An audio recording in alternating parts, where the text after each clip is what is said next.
China. China. China. China. China. China. China. China. China. China all the time. China. Given Donald Trump's persistently pointed pivot to Asia, small wonder that among his favorite films is Death by China. China has stolen thousands of our factories and millions of our jobs. Multinational corporation profits are soaring, and we now owe over $3 trillion to the world's largest communist nation. And small wonder the film's writer-director, Peter Navarro, sounds like the candidate. We're going right down the toilet, and it's a made-in-China toilet. Navarro, a Harvard-trained professor at University of California, Irvine, is the sole Trump economic advisor with a PhD. Trump trade doctrine is this: America will trade with any country so long as that deal meets these three criterion. You increase the GDP growth rate, you decrease the trade deficit, and you strengthen the manufacturing base.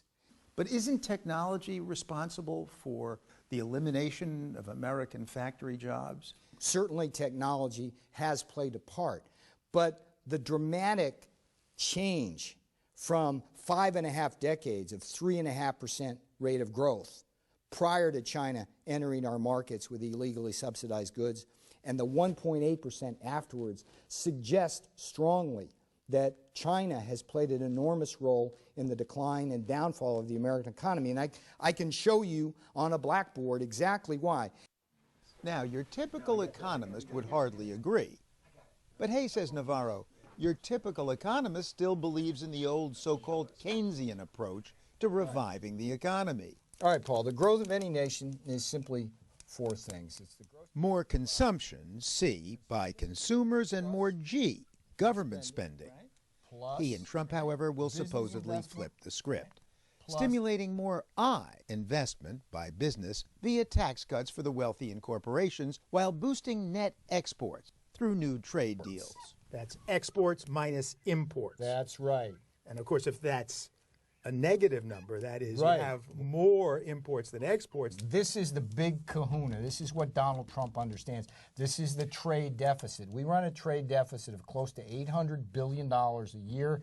And so this directly subtracts from this. This is why we're stuck in low growth mode. Well, maybe. The job of a journalist, however, is to ask questions. What is U.S. GDP 2016? Checking on that. Happily, there's now Siri to answer them.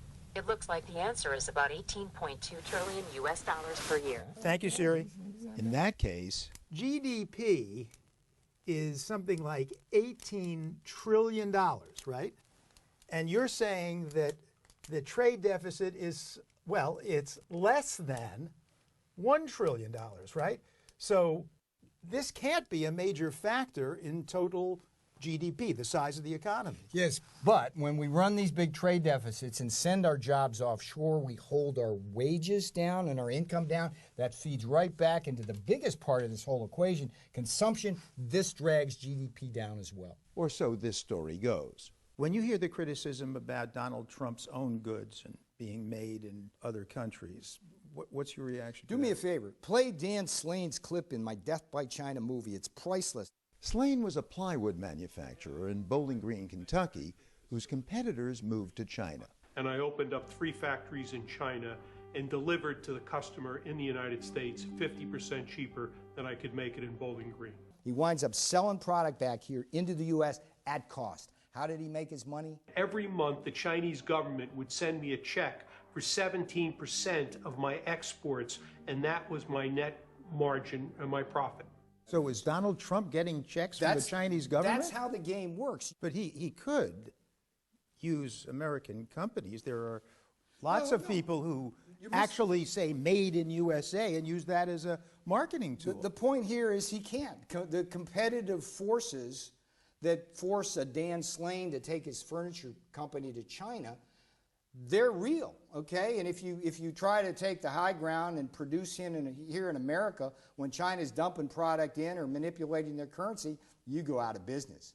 You just go out of business. What about the character issues that surround Donald Trump? Well, look, I don't go there. I focus on policy. That's my job. And you have no problem with the failed companies? No one should be surprised just because somebody isn't successful 100% of the time. The metric here, he's a billionaire. He's successful.